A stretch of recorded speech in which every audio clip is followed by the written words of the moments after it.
Il y a un groupe qui est là, ici, à la pointe. Là, le banc de sable, il fait une pointe. Ça fait des tas noirs à l'œil nu.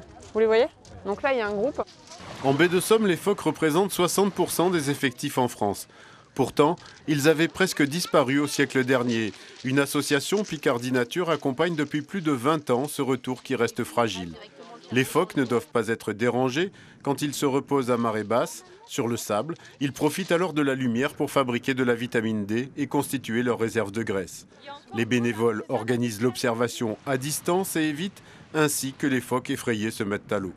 Des dérangements limités, mais la colonie connaît un taux de reproduction parmi les plus bas d'Europe.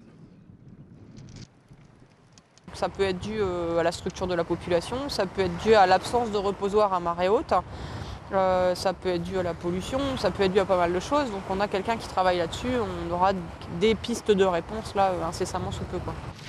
À marée haute, les phoques vont s'éparpiller sur le littoral pour chasser, de Boulogne à la baie de Seine. Ils parcourent des dizaines de kilomètres.